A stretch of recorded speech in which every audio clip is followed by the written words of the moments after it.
وفوز أمري إلى الله إن الله بصير بالعباد. بسم الله الرحمن الرحيم. ربي اشرح لي صدري ويسر لي أمري واحلل عقدة من لساني يفقهوا قولي. أما بعد، صدر محفل حجت الاسلام والمسلمین سید احمد رضوی صاحب، معزز سامعین، برادران خواہران، السلام علیکم ورحمۃ اللہ وبرکاتہ۔ آج اس عید سعید ولادت باسعادت امیر المؤمنین علی ابن ابی طالب کے موقع پر سب سے پہلے امام زمانہ عجل اللہ تعالی فرجہ الشریف و مقام معظم رہبری و تمام مشتعد اعظم اور آپ سب کے خدمت میں ہدیہ تبریک پیش کرتا ہوں۔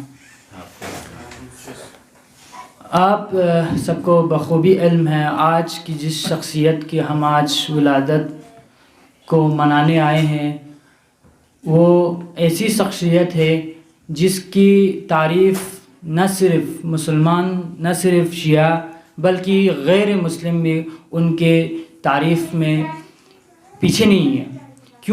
کیونکہ وہ ان کی فضیلتیں ہیں، ان کی کارنامے ہیں جنہوں نے خود نے منوایا ہے لوگوں کے سامنے کہ اس کی تعریف کریں۔ خود پیغمبر اکرم صلی اللہ علیہ وآلہ وسلم فرماتے ہیں انا مدینۃ العلم وعلی بابھا، یعنی میں علم کا شہر ہوں اور علی علم کا دروازہ ہے۔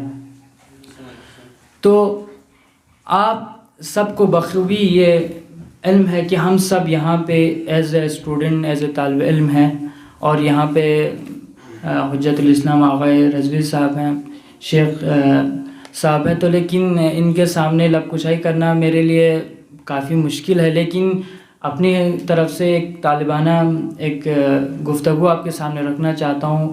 اگر ان میں کوئی کمی آئے تو معاف کر دیجیے گا۔ تو سب سے پہلے ہم امام علی کے شخصیت کو جاننے کی کوشش کریں گے، کیونکہ جب تک ہم جس شخصیت کی بات کر رہے اس کی پرسنالٹی کو نہ جانیں ہم آگے نہیں بڑھ سکتے، ہم اس کے بارے میں کچھ بول نہیں سکتے ہیں۔ تو سب سے پہلی فضیلت جو امام علی کی یہ ہے کہ پیغمبر اکرم صلی اللہ علیہ وسلم کے بعد کوئی ایسی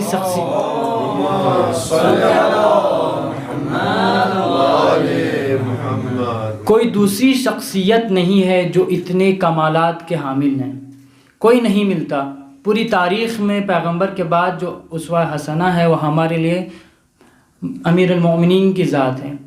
تو ان کی سب سے پہلی فضیلت اور سب سے بیسٹ کوالٹی جس کو ہم کہتے ہیں وہ ان کا عدل ہے۔ جو عدل امام علی نے رائج کیا اس کو دیکھ کر سارے جتنے بات کے جتنے بھی حکمران ہیں انہوں نے ان سے ہی درس لیا ہے، چاہے وہ غیر مسلم ہو چاہے مسلم ہو۔ اور اس کو دیکھتے ہوئے جیسے آپ کو معلوم ہے جارج جرداق لکھتا ہے کہ Ali the voice of human justice, وہ خود ایک کرسچن ایک فلاسفر ہے، لیکن وہ امام علی کے خطبات سے، امام علی کے کاموں سے اتنا متاثر ہوتا ہے کہ وہ خود آ کے کہتا ہے کہ Ali the voice of human justice, مطلب انسان کی جو ہیومن جسٹس ہے، صدائے انصاف انسان کی ہے، وہ امام علی ہے۔ اور دوسری ان کی کوالٹی ہے وہ ہے ان کی دوسری کوالٹی کی ہم بات کریں تو ان کا اخلاق ہے، ان کا رحم ہے۔ ان کی اخلاق اور ان کا رحم نہ صرف مسلمانوں کے لیے بلکہ غیر مسلمانوں کے لیے، بلکہ اپنے ٹائم کے دشمنوں کے ساتھ بھی جو ان کا رویہ تھا ان سے منوا دیا کہ وہ کتنا قابل ترین شخصیت ہے۔ اس کے بعد ان کی شجاعت کے بارے میں تو آپ سب ہم واقعات مجلسوں میں محفل میں امام علی کی شجاعت کے بارے میں سنتے ہیں، کس طرح سے انہوں نے بہت سارے فتوحات میں خود پیغمبر کے زمانے میں بہت ساری جنگیں لڑی جن میں صف اول میں ہی امام علی کھڑے ہیں، جس میں ایک بار ایک جنگ میں حضرت پیغمبر نے خود فرمایا کہ جو علی ہے وہ علی مع الحق و حق مع علی، مطلب امام علی کے ساتھ حق ہے اور حق امام علی کے ساتھ ہے، مطلب پورا حق جو ہے باطل کے سامنے کھڑا ہے۔ تو اس طرح ان شخصیتوں سے، انہی کیونکہ پیغمبر اکرم خود فرماتے ہیں کہ میں اپنے بعد جو قرآن ہے وہ اہل بیت آپ کو چھوڑ کے جا رہا ہوں. یہی دونوں ہمارے لیے کیا ہے؟ رول ماڈل ہے. ان کے سوا کوئی اور دوسری شخصیت یا کوئی دوسری چیز نہیں ہے جس سے ہم استفادہ حاصل کر سکتے ہیں. کیونکہ ہم خوش نصیب ہیں کہ ہمارے سامنے ایسی شخصیتیں ہیں، ایسی کتابیں ہیں جن سے ہم اپنی لائف کو بنا سکتے ہیں. جیسے آج ابھی کا جو علم، جو ایجوکیشن سیٹ اپ ہے، وہ ایک لبرل ٹائپ آف سوسائٹی ہے جہاں پہ آپ کو اخلاقیات سے، آپ کو مورل ویلیو سے ہٹ کے بہت دور لے کے جاتے ہیں. اس لیے ہمیں سب سے پہلے، کیونکہ آج دنیا میں اتنی ساری مشکلاتیں ہیں، اتنی ساری ٹینشنز ہیں، لوگ سوسائڈ کرتے ہیں. کیونکہ ان کے پاس وہ اسپریچول وہ پیس نہیں ہے.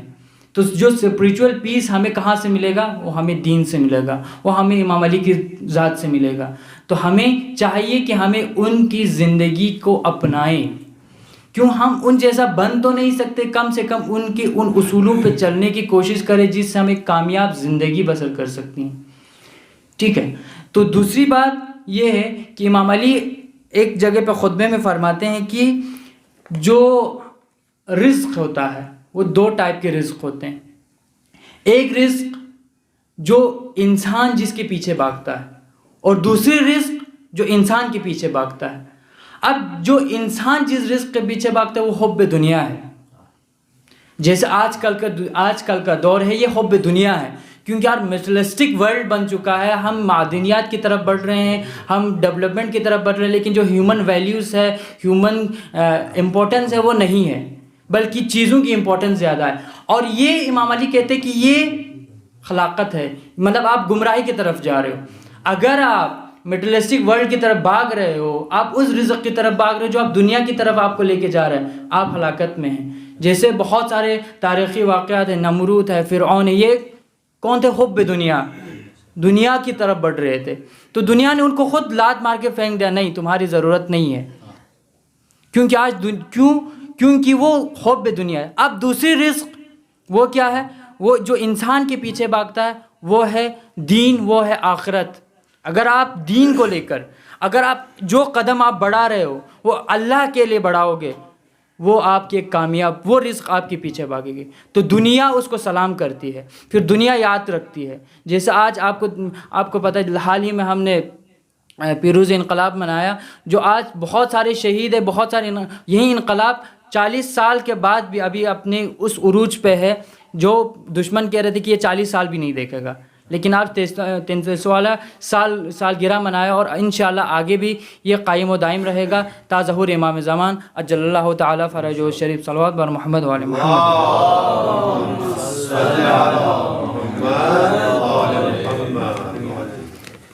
تو یہی جو رزق، اب ہمیں یہ آئیڈینٹیفائی کرنا ہے کہ ہمیں کس رزق کی طرف بڑھنا ہے. کیا ہمیں حب دنیا کی طرف بڑھنا ہے یا ہم نے آخرت کی طرف بڑھنا ہے؟ یہاں میں یہ نہیں کہوں گا کہ آخرت کا مطلب یہ نہیں کہ ہم اپنے کیریئر کو چھوڑیں، اپنے پڑھائی کو چھوڑیں. نہ عزیزان، ہمیں اپنے پڑھائی کے ساتھ، اپنے کیریئر کے ساتھ اپنے دین کو ساتھ میں چلانا ہے. ایسا نہیں ہے کہ آپ صرف آپ کے پاس ڈگری ہو، آپ کے پاس جاب ہو، لیکن آپ کے پاس دین نہیں ہو. تو آپ کل امام زمانہ کے سامنے آپ کیا جواب دو گے؟ امام زمانہ کو ڈاکٹرز چاہیے، لیکن وہ ڈاکٹرز چاہیے جو دین کی خدمت کریں. وہ ڈاکٹر چاہیے جو سماج کی خدمت کریں، نہ صرف میٹرلسٹک اپنے پیٹ بھرنے کے لیے آپ اپنا جاب کرو، نہ، بلکہ آپ کا جاب بھی وہ ایسا جاب ہونا چاہیے جس سے آپ اپنے دین کی خدمت کر رہے ہو. آپ ڈاکٹر بن رہے ہو، دین کی خدمت کرو. آپ انجینئر بن رہے ہو، دین کی خدمت کرو. آپ کیسے دین کی خدمت کر سکتے ڈاکٹرز کو لے کے؟ جیسے جب آپ پیشنٹ کا دیکھ رہے ہو، کچھ آپ کو لگتا ہے کہ ایسے پیشنٹس ہیں جو آپ کو فیس نہیں دے سکتا، آپ کہتے ہو کہ میرا دین یہ کہتا ہے کہ اس کو بھی مجھے فری میں چیک اپ کرنا. تو آپ ایک میسج دے رہے ہو. جیسے ایک واقعہ سناتا ہے، ایک ہے اسلامک ایک سنگر ہے شامی یوسف نام سے، ٹھیک ہے. وہ ایک واقعہ سناتا ہے کہ بھائی میں جب جا رہا تھا تو میں ایک گاڑی میں جا رہا تھا، تو جب میں بیٹھا تھا تو ایک لیڈی وہاں آئی، وہاں پہ کوئی سیٹ خالی نہیں تھا. تو میں کھڑا ہوا اور اسے وہ سیٹ دے دیا. تو میں نے ان سے یہ کہا کہ میرا دین یہ اجازت نہیں دیتا کہ کوئی خواتین کھڑا اور میں بیٹھا ہوں. تو کہتا ہے کہ وہ بعد میں اس کو ہاتھ پکڑ کے کہتا ہے کہ آپ کا دین کون سا ہے. ایک چھوٹی سی چیز نے متاثر کر دیا, آپ نے ایک سیٹ دیا, اس نے اس خواتین کو متاثر کر دیا. تو سمجھو اگر آپ اپنے کام میں اپنے دین کو وہاں پہ اپلائی کرو گے تو کتنے لوگ متاثر ہوں گے. ٹھیک ہے, تو ہم نے یہی جاننا ہے کہ اب ہم نے کون سا راستہ چننا ہے. تو ہم نے امام علی کے راستے کو اپناتے ہوئے ہم نے شجاعت, استقامت اور انصاف کا راستہ چننا ہے, عدل کا راستہ چننا ہے. اور ابھی ہم اسٹوڈنٹ ہیں تو ہمیں یہ ہمارے لیے بہت بہترین موقع ہے. جیسے پہلے شیخ صاحب نے فرمایا کہ یہی ٹائم ہے جب ہم کسی چیز کو اپنائیں گے تو وہ 1000 گنے شیپ میں ہمارے اندر آئے گا. کیونکہ اب اس کے بعد جب آپ تھوڑا اپنی چیزوں سے فارغ ہو کے جب آپ جابس اور اپنی زندگی کے دوسرے مصروفیات کی طرف جائیں گے تو آپ کے پاس اتنا ٹائم نہیں ہوگا کہ آپ چیزوں کی مطالعہ کریں یا آپ چیزوں کو جاننے کی کوشش کریں. کیوں؟ کیونکہ وہ وقت اب جاننے کا نہیں ہے, وہ وقت اپلائی کرنے کا ٹائم ہے. جیسے آپ ابھی یہاں ہیں, آپ جتنا علم کسب کرنا چاہتے کر لیجئے, پھر اس کے بعد جب آپ فیلڈ میں جاؤ گے تو آپ نے اسی علم کو کیا کرنا ہے, اپلائی کرنا ہے. تب آپ کے پاس نہیں ہے کہ میں جاننے کی کوشش کروں گا. 40 سال بعد آپ یہ نہیں سمجھ پاؤ گے کہ بھائی مجھے جاننا ہے, مجھے یہ, ہاں جان سکتے ہیں لیکن جو قوت ابھی ہے وہ قوت اس ٹائم پہ نہیں ہوگا. جس ٹائم پہ ابھی آپ ایک ٹاپک کو آپ 10 منٹ میں سمجھ سکتے ہو, 40 سال بعد آپ کو 1 گھنٹہ 2 گھنٹہ لگے گا سمجھنے میں. تو آپ سب اسٹوڈنٹ ہیں اور میں اپنی طرف سے سب سے پہلے شیخ صاحب کو بہت بہت شکریہ کہ آپ نے یہ موقع فراہم کیا, یہاں آ کے لب کشائی کرنے کا موقع دیا.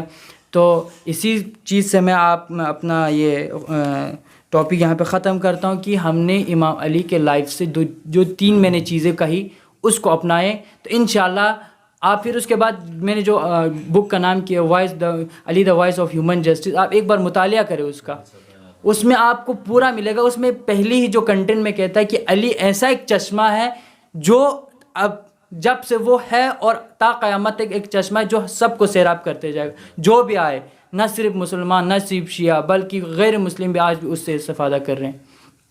اور ایک پوائنٹ یہاں پہ میں بریکٹ میں کہتے چلوں, یہ آپ کو کوفی عنان جو جنرل سیکرٹری UN کا رہ چکا ہے, اپنے ٹائم پہ ایک چیز کہتا ہے کہ بھائی اگر کسی بھی قوم کو, تو وہ مڈل ایسٹ میں جب وہ مڈل ایسٹ کا پورا حالات خراب تھا تو اس کو دیکھتے ہوئے کہتا ہے کہ اگر کسی بھی قوم کو آگے بڑھنا ہے تو وہ 4 سالہ جو حکومت امام علی ہے اس کو دیکھیں, اسی کو اپنائیں تو آپ نجات کی راہ پہ ہو. اگر آپ نے اس شخصیت کو چھوڑا جو ایک انصاف کا ایک بڑا سرچشمہ ہے تو آپ ہلاکت کی طرف ہیں.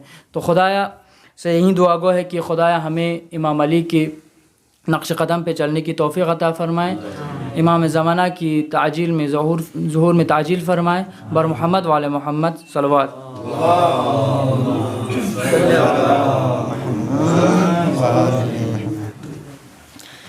علی مع الحق, علی دا وائس آف جسٹس, اس موضوع پر اپنے منفرد انداز میں گفتگو فرما رہے تھے ہمارے یونین کے صدر محمد اسماعیل بھائی. اور جب آپ نے انقلاب کی بات کی اور پھر اس کے بعد امام زمان اجل اللہ تعالیٰ فرجہ الشریف کے بارے میں گفتگو کی اور ہم لوگوں کی ذمہ داری کے بارے میں آپ نے بات کی, تو مجھے کچھ اشعار یاد آئے. صدر محفل کی اجازت سے میں کچھ اشعار آپ لوگوں کی نظر کرتا ہوں. نظم کا عنوان ہی استغاثہ ہے, اور دیکھ لیجئے کہ عرش سے تو کوئی آواز نہیں آئی ہے, عرش سے تو کوئی آواز نہیں آئی ہے, عرش سے تو کوئی آواز نہیں آئی ہے, میں بھول رہا ہوں ابھی تک شاید, عرش سے تو کوئی آواز نہیں آئی ہے ملائک سبھی سجدے میں ابھی تک شاید, ظلم بھی کم نہیں دنیا میں مگر ہاں اب تک, ظلم بھی کم نہیں دنیا میں مگر ہاں اب تک, منجو و ہادی امت ہی نہیں آئے ہیں, منجو و ہادی امت ہی نہیں آئے ہیں, اے نگہبان ولایت تیری آواز پہ تو, اے نگہبان ولایت تیری آواز پہ تو, آج لبیک ہے ہر سو ذرا آواز تو دو, آج لبیک ہے ہر سو ذرا آواز تو دو, کیوں لہو میرا ہی بہتا ہی چلا جاتا ہے, کیوں لہو میرا ہی بہتا ہی چلا جاتا ہے, کیا میرے خون کی قیمت ہی نہیں ہے کوئی, کیوں لہو میرا ہی بہتا ہی چلا جاتا ہے, کیا میرے خون کی قیمت ہی نہیں ہے کوئی, اس کے بعد پروگرام کی کارروائی کو آگے بڑھاتے ہوئے میں پروفیسر حسن سے ملتمس ہوں اس شعر کے ساتھ کہ